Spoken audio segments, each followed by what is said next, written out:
All right, well, hello, seventh graders. We are continuing along here in chapter 1, lesson 1.4 today, and the directions tell us to find the difference. The difference, as you know, is the answer to a subtraction problem. So we're going to be working on some subtraction today with negative and positive integers. So let's look at this first one, negative 2 minus 4. Well, first of all, we want to remember that when it comes to negative and positive integers, everything always works out. It's the same with addition. Adding and subtracting, negative and positive numbers are essentially interchangeable, because sometimes when you're subtracting, you're actually adding. When you're adding, you're actually subtracting. So it just depends. So when I have negative 2 minus 4, I want to remember that there's this number line that has 0, then it goes 1, 2, 3 when you go to the right. And when you go to the left, it's negative 1, negative 2, negative 3. So we want to envision a number line. Obviously, it keeps on going forever, keeps on going to infinity to the left too, with negative numbers. So you want to envision that in your mind. So if you think about negative 2 and then you're subtracting 4, we're taking 4 more away. So it's 4 more negative. So really what I'm doing is 2 plus 4, but it just needs to be a bigger negative number. The actual problem that I'm doing is 2 plus 4, which is 6.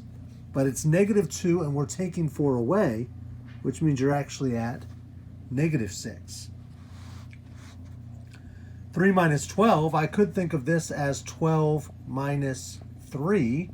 12 minus 3 I know is 9. 3 minus 12 then, when we put the smaller number first, has to be a negative number. Negative 9. 5 minus a negative 4. Once again, we want to remember parentheses to keep operational signs separated. We don't want these two minus or negative signs right next to each other. Whenever I subtract a negative, it really means that I'm adding. So when I have 5 minus negative 4, that's the same thing as 5 plus 4. Well, 5 plus 4 equals 9. And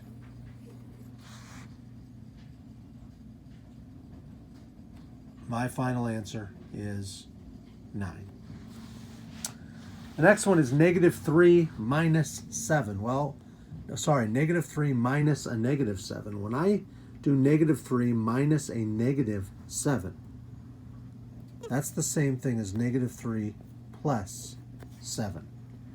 Now, when I have an addition problem, remember I can flip the addition problem around. 2 plus 5 equals the same as 5 plus 2. So negative 3 plus 7 can be the same thing as 7 plus negative 3. Now, whenever I add a negative, as we talked about with addition, that's the same as subtracting. So 7 plus a negative 3 is the same as 7 minus 3. 7 minus 3 is equal to 4. And my final answer is 4.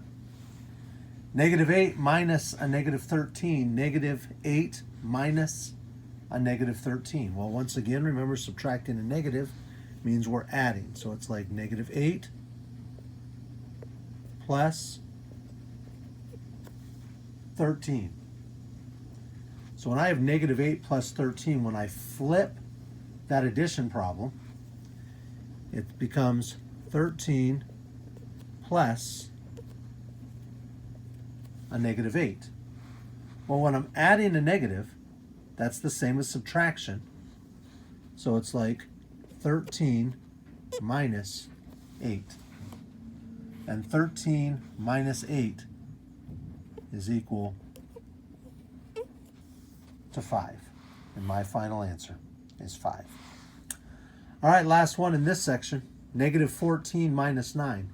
Once again, I'm envisioning that number line that I saw here at the beginning with 0, 1, 2, 3, 0, negative 1, negative 2, negative 3.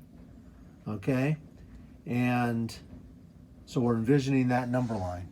So if I'm starting at negative 14 and then I'm subtracting 9. That means I'm moving to the left 9 places. Now remember with the negatives, since it's 0, -1, -2, and so forth, my numbers are actually getting bigger. So really, since I'm -14 and then I'm losing more, I'm really just adding 14 plus 9. Now 14 plus 9 is 23. But since it's a -14 and then I'm losing 9 more, my answer is actually a -23. All right, let's move right along. A couple more sections to look at. This first one here says evaluate the expression. Evaluate the expression. That means we're just going to solve the problem. So I look at this first one, 3 minus 10 plus -3. Well, of course, as I know, this can become 3 minus 10. And when I add a negative, that's the same as subtraction. So that's subtract 3. Well, when I take a look at this, I see that 3 minus 3, because it's all subtraction, so I can kind of use different properties and so forth. And so when I think 3 minus 3, I know that that's 0. So I can just cross off this 3 and the 3 minus 3, because that cancels each other out, and that's 0. The only thing left here in this expression is -10. That's my final answer. Equals -10. All right, 15 plus -27 minus 15. Well, once again, 15 plus -7 is like 15 minus 27. So that becomes 15 minus 27.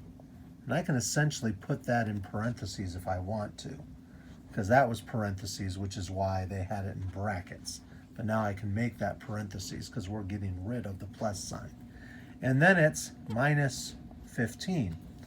The nice thing about this, though, is that because it's all subtraction, these parentheses really don't change anything. So I really do not need the parentheses because it's not going to affect my answer because it's all subtraction. And now I've got something that looks like this first example I did right here with the 15 minus 15. Well, I know that 15 minus 15 is 0, leaving the only thing in this expression to be left is -27, which is my final answer. Last one in this second section, -5 plus -51 minus 12. Well, once again, I can think, if I want to, -51 minus 12. If I think about that number line, if I'm starting at -51 and I'm losing 12 more, remember as I'm going left, the digits are actually getting bigger. So I'm actually going to add 51 and 12, which is 63, but it has to be a -63. So that leaves me now with -5 plus a -63.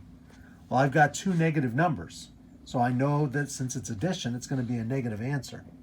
-5 plus -63 equals -68. And that's my final answer. All right, last section here to finish up lesson 1.4. Evaluate the expression when k equals -7, m equals -4, and n equals 11. So we're just plugging in these different values, these different numbers, okay, into these problems, and then just doing the problems. So whenever we see a k, we're going to plug in -7. Whenever we see an m, we're going to plug in -4. Whenever we see n, we're going to plug in 11. So this first one is 4 minus n. Well, n is 11, so we're thinking 4 minus 11. Well, I know that 11 minus 4 is 7, so since I'm flipping it, 4 minus 11 must be -7. Final answer.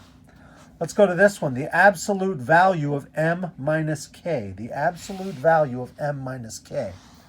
Well, m is negative 4, k is negative 7. So since it's m minus k, it's going to be the absolute value of negative 4 minus k, which is negative 7. M is negative 4, k is negative 7. Now remember, when I'm subtracting a negative, that's the same as adding. So really, this is negative 4 plus 7. But I don't want to forget that it's the absolute value. When I do negative 4 plus 7, I can flip the problem because it's an addition problem. This means that it equals the absolute value of 7 plus negative 4, which then in turn equals, let me fix that parentheses, the absolute value, since it's adding a negative, that's just subtraction, of 7 minus 4. Well, 7 minus 4 is 3. The absolute value of 3 is 3 because it's 3 away from 0. All right, moving right along. M minus a negative 8. Well, let's remind ourselves what m is. M is negative 4. So it's going to be negative 4 minus a negative 8, which means really what it is negative 4 plus 8. Because when we subtract a negative, we're adding, which means I can flip the problem because it's an addition problem. So I can think 8 plus a negative 4. And of course, whenever I add a negative number, it's the same as subtraction. So 8 plus negative 4 is equivalent to 8 minus 4. 8 minus 4 is 4. Final answer. Last one, negative 5 plus k minus n. So it's going to become negative 5 plus k. K is negative 7. So it's going to be plus a negative 7 minus n, which is 11. So negative 5 plus a negative 7, well, they're both negatives, and I'm adding, so it's just going to become a negative 12, because 5 plus 7 is 12. So negative 5 plus negative 7 is a negative 12. Well, now I have negative 12 minus 11. So now I'm back into thinking about that number line again. Remember, as it moves left and I'm subtracting, the digits actually get bigger. So if I'm starting at negative 12, it's going to be like negative 12, negative 13, negative 14, negative 15, and so on. Which means really what I'm doing is I'm adding 12 plus 11. Well, 12 plus 11 is 23. But since it's negative 12 and I'm losing 11, the final answer actually has to be negative 23. All right, that's lesson 1.4. Talk to you later, 7th grade. Bye.